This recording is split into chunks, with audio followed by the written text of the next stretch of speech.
नमस्कार, आप देख रहे हैं सी न्यूज भारत और मैं हूं आपके साथ प्रिया श्रीवास्तव। वक्त हो गया यूपी बुलेटिन का, जहां बात करेंगे यूपी की खास और चुनिंदा खबरों पर।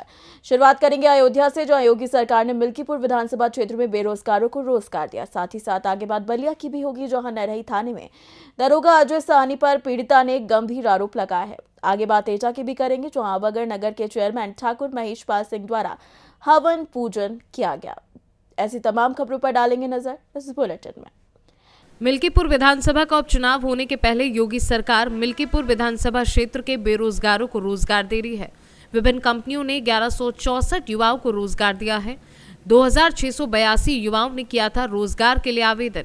देश के रोजगार मेले में देश की 52 कंपनियां शामिल हुई, जिसमें यथाजी forest security India private limited, Yashasvi skill limited, SN staffing solution, digital education and technology, SPNN business, bright future, Shiv Shakti agritech limited, Anudeep foundation, Pukhraj health care, कारस कृपा, SK electronic, team plus HR services आदि शामिल हुई। कंपनियों ने मिल्कीपुर के विद्या मंदिर इंटर कॉलेज में रोजगार मेला लगाया। रोजगार मेले में योगेंद्र कुमार सिंह, विद्याधर्ष, श्याम सिंह, अभिषेक तिवारी, दीपशिखा, सुरजीत कुमार, नीरज कुमार, सूरज, गया प्रसाद, अख्तर समेत 11 युवाओं को नियुक्ति पत्र मंत्री द्वारा दिए गए। श्रम विभाग से संबंधित लाभार्थियों को वितरित किया गया प्रमाण पत्र। प्रभारी मंत्री सूर्य प्रताप शाही व श्रम मंत्री अनिल राजभर ने रोजगार मेले का उद्घाटन किया था। और उसमें लीलैंड, महिंद्रा और MRF जैसी जो देश की ख्यातनाम, दुनिया की ख्यातनाम कंपनियां, उसमें से भी उनका यहाँ पर आए हुए हैं। अपने योग्य जो उनकी आवश्यकता है उसको ले जाते हैं। अभी लगभग 30 से ज़्यादा लोगों को यहाँ पर नियुक्ति पत्र चयन किया है, उसका प्रदान किया गया है और अभी आगे भी उस पर काम करेंगे।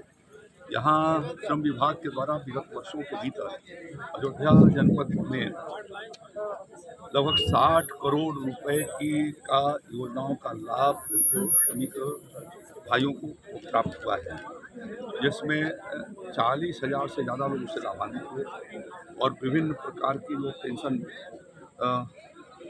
श्रम योगी मानधन योजना जो प्रधानमंत्री ने चलाई, उसके अंतर्गत विस्तार से लोगों के पंजीकरण कराए जा रहे हैं और उसके भीतर उनके भविष्य को ध्यान में रखते हुए उनका पेंशन स्कीम है उसके भीतर भी जोड़ा जा रहा है और उसकी दायरा बहुत बड़ा है, जिसके भीतर विभिन्न प्रकार के श्रमिक हैं। उसके बारे में हमारे राज्य आदरणीय श्रम मंत्री अनिल राजभर जी आपके बीच में रखेंगे। इसके माध्यम से हम लोगों का कोशिश है कि सभी विभागों की योजनाएं, राज्य में इस प्रकार के आयोजन हर जनपदों के भीतर किया जाता है। सभी विभाग अपनी अपनी योजनाओं की जानकारी किसान भाइयों से लेकर के ग्रामीण जन तक, श्रमिकों तक उसको पहुँचाने का काम करते हैं, जिससे कि वो उसका फ़ायदा उठा सकें। आदरणीय प्रधानमंत्री नरेंद्र मोदी जी के और उत्तर प्रदेश के मुख्यमंत्री योगी जी के दोनों के नेतृत्व में डबल इंजन की सरकार ने जो कल्याणकारी लगभग 2 दर्जन से ज़्यादा योजनाएं चला रखी हैं, जिसकी वजह से आम आदमी का जनजीवन सुखी और समृद्धशाली और बेहतर जीवन की सुविधा उनको मिल सके, इसकी व्यवस्था की है और उसके अंतर्गत ये कार्यक्रम चलाया जा रहा है। देखिए, हमारे जो ई श्रम कार्ड, ई श्रम पोर्टल पर जो रजिस्टर्ड हमारे श्रमिक हैं, उनकी संख्या 8 करोड़ से भी ज़्यादा है और हमारे जो संगठित क्षेत्र के श्रमिक उनकी भी संख्या 2 करोड़ के आसपास है। असंगठित क्षेत्र के हमारे जो श्रमिक हैं वो ई श्रम पोर्टल पर ज़्यादा गए हैं, उनको अलग से भी फिल्टर करके हम लोग उनको भी सूचीबद्ध करते हैं। उत्तर प्रदेश की सरकार का, योगी जी की सरकार का ये संकल्प है, हमारा हर श्रमिक उत्तर प्रदेश में जो रहते हैं या उत्तर प्रदेश के बाहर से भी जो हमारे प्रवासी श्रमिक हैं, जो दूसरे प्रदेश के हैं, वो भी अगर उत्तर प्रदेश में आ रहे हैं और यहाँ के विकास में अपना योगदान दे रहे हैं, हम उनको भी साथ जोड़ रहे हैं। कोई श्रमिक हमारा बचेगा नहीं जो सरकार की योजनाओं से अछूता रहे। हम सबको आच्छादित करना चाहते हैं, सरकार की योजनाओं के साथ हम सबको जोड़ना चाहते हैं। पैसे की कहीं कोई कमी नहीं है। हमारे जो श्रमिक भाई हैं उनके जीवन के कल्याण के लिए, उनके जीवन को बेहतर बनाने के लिए, उनके बच्चों के सपनों को साकार करने के लिए पैसे और संसाधन का कहीं कोई अभाव नहीं है। हम निरंतर उनसे संपर्क में हैं और उनसे भी अनुरोध करते हैं, अपने सभी प्रेस के साथियों और आप सभी के दर्शकों से भी हम अनुरोध करना चाहते हैं कि हमारे श्रमिक भाई जो हैं उनको हमारी योजनाओं के साथ जुड़ने में लोग सहयोग करें। बाहर जहाँ तक जाने की बात है, अभी हमने 6000 के आसपास श्रमिकों को इजराइल भेजा है। अभी हम जर्मनी के साथ मीटिंग हम कर रहे हैं, क्रोएशिया के साथ मीटिंग कर रहे हैं, जापान के साथ हम मीटिंग कर रहे हैं। गल्फ़ कंट्रियों से भी तमाम हमारे पास आवेदन आ रहे हैं, वहाँ से भी डिमांड आ रही है, यूरोप से भी डिमांड आ रही है। हमारे जो पैरामेडिकल स्टाफ हैं, नर्सिंग स्टाफ हैं, हमारे जो इंजीनियर हैं, हमारे जो डॉक्टर हैं, सबकी डिमांड आ रही है। तो इस पर एक बड़े बृहद कार्यक्रम पर उत्तर प्रदेश की सरकार काम कर रही है। आप सोचिए कि 6000 हमारे श्रमिक इजराइल गए और आज सालाना वो 1000 करोड़ रुपया विदेशी मुद्रा उत्तर प्रदेश के अंदर भेज रहे हैं। तो उत्तर प्रदेश का जो ग्रोथ रेट है, हमारी जो इकोनॉमी है, उसमें भी हमारा श्रमिक कितना बढ़ चढ़कर अपनी हिस्सेदारी निभा रहा है। तो सब मिला जुला कर हमारे जो श्रमिक हैं उनके जीवन को बदलने के लिए सरकार पूरी तरीके से संकल्पित है। हम उस दिशा में निरंतर काम कर रहे हैं। अयोध्या से सी न्यूज संवाददाता सुनील तिवारी की रिपोर्ट। खबर बलिया से है, जहां मुकदमे से नाम हटाने की नई दर लागू। अब दलाल की जरूरत नहीं, भुक्तभोगी सीधे संपर्क करें। बलिया जनपद के नरई थाने के दरोगा अजय साहनी पर पीड़िता ने गंभीर आरोप लगाया है। पहले घायल पीड़िता से 3 दिन थाने के चक्कर लगवाए। उच्चाधिकारियों के निर्देश पर मुकदमा कायम हुआ तो दरोगा अजय साहनी ने दूसरा फरमान सुना दिया, 10,000 रुपए दो तो तुम्हारे भाई भतीजे को केस से निकाल दूंगा, वरना जेल जाना होगा। सख्ते में पीड़िता ने कैमरे पर सुनाई अपनी पीड़ा। क्या नाम है तुम्हारा? हमारे पार्वती नाम है। हाँ, पार्वती, अभी क्या हुआ है? अब वहीं क्या हुआ है, अभी तो हम लोग मुकदमा लिखवा के आता नहीं। हाँ, कैसे लिखाई ना मुकदमा? मुकदमा लिखाई लो कि जितना लोग हमको मरले लिखवानी तना लिखवाला हल कहता लोग कि 2-3 आदमी के डाला तो 2 गो मर्दाना के डले बानी आ एगो लेडीज के डले बानी। हाँ, ओकरा बाद क्या कहता? ओकरा बाद से हमनी के थाना में गनी जा तो पढ़ल हन तो कहता कि तारा भैने के तारा लइकन के ना बा तो हमनी कहीं कि तब उन्हें लोग नाव कटे के कौन उपाय तो कहता लोग कि 10,000 रुपया दो तब नाव कटिए नहीं तो ना कटिए, इन्हें हम चालान कर दे। हाँ, तो बताइए के कहल हो कि अजय साहनी के हो दरोगा है तो 10,000 मांगत हो? 10,000 मांगता नहीं कि 10,000 देबू तो तार नाव एथु करम नहीं तो ना करम।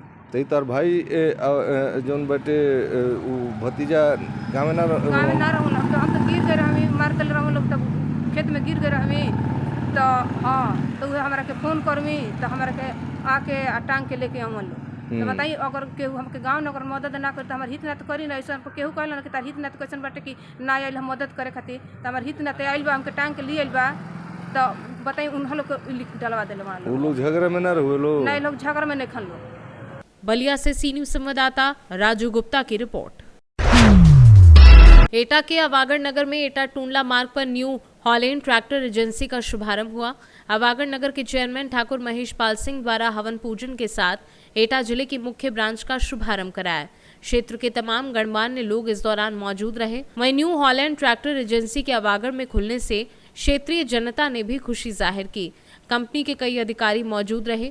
वहीं इस दौरान पूर्व सांसद प्रतिनिधि राजेश सिंह सरानी, भाजपा मंडल अध्यक्ष नवीन दीक्षित, मेघराज सिंह, संतोष पाल सिंह, राजकुमार तिवारी आदि लोग मौजूद रहे। एटा से सी न्यूज संवाददाता अजय अगरिया की रिपोर्ट। जनपद हापुड़ के थाना बाबूगढ़ पुलिस को सफलता मिली है। थाना बाबूगढ़ क्षेत्र के ग्राम मुक्तेश्वरा में पति पत्नी के आपसी विवाद में पति रमेश ने पत्नी संगीता को धारदार हथियार से गर्दन काटकर मौत के घाट उतार दिया। बाबूगढ़ थानाध्यक्ष विजय कुमार गुप्ता व उनकी पुलिस टीम ने कुछ घंटे में आरोपी पति रमेश को गिरफ्तार किया है। हापुड़ से सी न्यूज संवाददाता सचिन सागर की रिपोर्ट। ललितपुर जनपद के बिरधा ब्लॉक अंतर्गत ग्राम पंचायत महूली में राष्ट्रीय ग्रामीण रोजगार गारंटी योजना मनरेगा में बड़ा हेरफेर हुआ था। अल्पसंख्यक परिवार न होने के बावजूद डाले गए थे पैसे। पंचायत सचिव सहित रोजगार सेवक पर स्थानीय थाना बाला बेहट में एफआईआर दर्ज हुई थी। उच्चाधिकारियों के द्वारा एफआईआर दर्ज कराई गई थी। पुलिस के द्वारा आरोपी रोजगार सेवक को गिरफ्तार किया गया था। स्थानीय महूली निवासी ग्रामीणों के द्वारा अधिकारियों से शिकायत की गई थी, जिसको लेकर उच्चाधिकारियों के द्वारा मामले को गंभीरता से लिया गया तथा जांच के लिए टीम गठित हुई। टीम के द्वारा मौके पर पहुंचकर जांच की गई थी। जांच में पाए गए दोषियों के खिलाफ एफआईआर दर्ज कराई गई थी। इसके बाद पुलिस के द्वारा मामले को गंभीरता से लेते हुए एक आरोपियों को गिरफ्तार कर न्यायालय के समक्ष भेज दिया गया है। ललितपुर से सी न्यूज संवाददाता महेश की रिपोर्ट। अंबेडकर नगर के श्रवण क्षेत्र धाम में भगवान श्री राम की प्रतिमा के अनावरण की तैयारियां पूरी हो गई हैं। जिले के उच्चाधिकारियों का जमावड़ा लग गया है। उपजिलाधिकारी जलालपुर पवन कुमार जायसवाल, उपजिलाधिकारी भीटी सदानंद सरोज, उपजिलाधिकारी अकबरपुर सौरभ शुक्ला, जिला बेसिक शिक्षा अधिकारी अतुल कुमार सिंह व पूर्व जिलाध्यक्ष भाजपा पार्टी रामशंकर सिंह मौके पर मौजूद रहे। कुछ ही समय में जिलाधिकारी अंबेडकर नगर अविनाश कुमार सिंह के पहुंचने की भी उम्मीद है। अंबेडकर नगर से सी न्यूज संवाददाता अजय कुमार उपाध्याय की रिपोर्ट। औरैया में इस समय सर्दी बहुत अधिक पड़ रही है, जहां पर सर्दी से बचाव के लिए गरीबों की मदद के आगे आए समाजसेवी एक विचित्र पहल संस्था जहां पर औरैया में खोली गई कपड़ा बैंक। यहां पर पड़े घरों के लोगों के द्वारा अनयूज में पड़े कपड़ों को दिया जाएगा दान। उनको सही कराकर गरीबों की सर्दी से बचाव के लिए दे गए, जहां गरीब लोग कपड़ों को पाकर काफी खुश दिखे। वहीं जिलाधिकारी औरैया द्वारा जरूरतमंदों को सर्दी से बचाव के लिए कंबल भी वितरित किए गए हैं। जिलाधिकारी द्वारा अटल आश्रय स्थल पर जाकर निरीक्षण किया गया। सर्दी से बचाव के लिए अगर कहीं कोई रुकने की व्यवस्था नहीं मिलती तो अटल आश्रय स्थल पर रुकने के लिए रैन बसेरे की व्यवस्था की गई है। वहीं 10 रुपए में भोजन भी मिलेगा। बस बैंक का आयोजन किया गया विशेष पहल द्वारा, क्या कहना चाहिए इस संबंध में? नगर पालिका और जो संचालन कर रहे हैं रैन बसेरे का जी और विचित्र पहल विशेष रूप से उनकी पहल है। नेकी की दीवारें, यहाँ लोग बाग अपने कपड़े देते हैं जो उनके घर में अनयूज होते हैं और उनको वही वस्त्र ठीक करके गरीबों में दिए जाते हैं। साथ ही साथ कंबल वितरण का प्रोग्राम था। रैन बसेरे का निरीक्षण भी किया गया, जो कमियां हैं उसे आगे एक सप्ताह में दुरुस्त करें और आज से यहाँ 10 रुपया थाली में हम लोग नॉर्मल लोगों को भी खाना शुरू करेंगे और जो लोग रुकेंगे रात में उनको फ्री ऑफ। सर, रैन बसेरे अटल आश्रय के अलावा भी जनपद में कहीं और रैन बसेरे बनाई गई क्या? नहीं, नगर पालिका क्षेत्रों में अस्थायी रैन बसेरे कुछ जगह जहाँ इनके नहीं है उनके अस्थायी बनाए गए नगर पालिका क्षेत्रों। लोग मजदूर या लेबर क्लास के नगरीय क्षेत्रों में ही उनको रुकने की दिक्कत होती है। ग्रामीण क्षेत्र में तो अपने अपने हैं। औरैया से सी न्यूज संवाददाता श्याम सिंह की रिपोर्ट। औरैया शहर के ब्लॉक गेट के समीप स्थित व्यापारी नेता विनय पुरवार के आवास पर प्रतिनिधि उद्योग व्यापार मंडल के राष्ट्रीय अध्यक्ष अनूप गुप्ता पहुंचे, जहां पर उनका जोरदार स्वागत किया गया। इसके उपरांत उन्होंने कहा कि व्यापारी महाकुंभ कुंभ का आयोजन गाजीपुर से प्रारंभ किया जा रहा है, जिसके तहत वह भ्रमण कर रहे हैं। कहा कि व्यापारियों का उत्पीड़न लगातार हो रहा है। जीएसटी का पहरा उनकी दुकानों एवं प्रतिष्ठानों पर है।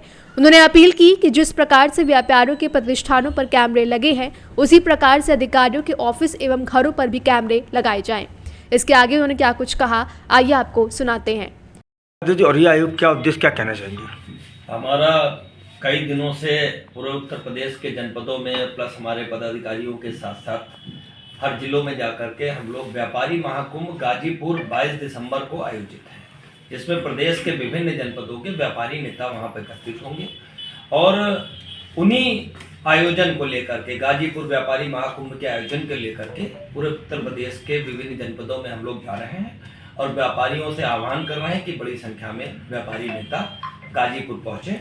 और इस आयोजन का प्रमुख कारण ये है कि जिस तरीके से निरंतर कई मंथों से मैं देख रहा हूँ कि व्यापारियों का उत्पीड़न अधिकारियों के द्वारा बढ़ता चला जा रहा है और इस समय एक तो स्थितियां और हो रही हैं। अब तो व्यापारियों के जितनी फैक्ट्रियां हैं सब पर जो है वो जीएसटी का पहरा लगा हुआ है, सीसीटीवी कैमरेस लगे हुए हैं।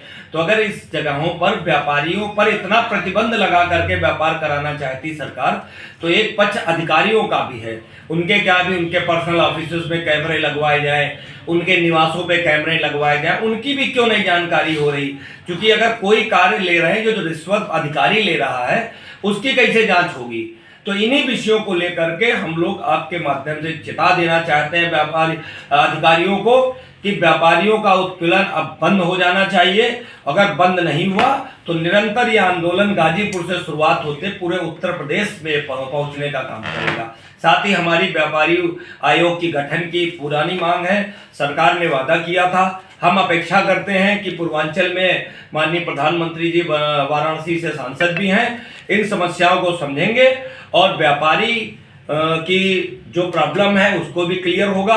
साथ ही उसी के बगल में अगर देखा जाए तो गोरखपुर है, वहीं से मुख्यमंत्री जी भी आते हैं, तो पूर्वांचल के भी जो व्यापारियों की समस्या है उसका निदान होगा।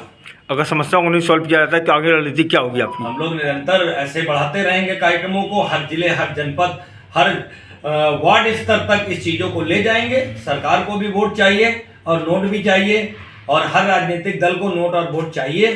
तो अगर व्यापारी का नोट और वोट चाहिए तो व्यापारी को भी सुरक्षा चाहिए। औरैया से सी न्यूज संवाददाता श्याम सिंह की रिपोर्ट। खबर एटा से है, जहां उपराष्ट्रपति जगदीप धनखड़ के समर्थन में उतरे भारतीय किसान यूनियन चौधरी चरण सिंह के राष्ट्रीय अध्यक्ष धर्मेंद्र चौधरी। हाथरस के सादाबाद निवासी धर्मेंद्र चौधरी भारतीय किसान यूनियन चौधरी चरण सिंह के राष्ट्रीय अध्यक्ष हैं। अविश्वास लाने पर धर्मेंद्र चौधरी जगदीप धनखड़ के समर्थन में खुलकर मैदान में आ गए हैं। उपराष्ट्रपति को किसानों पुत्र और किसान मसीहा बताया है धर्मेंद्र चौधरी ने। हाथरस के एक निजी कार्यक्रम में उन्होंने मीडिया से मुखातिब होते हुए बयान जारी किया है। भारतीय किसान चौधरी चरण सिंह उसको बनाने का कार्य करेगा और उसकी एक रूपरेखा बनाई गई है।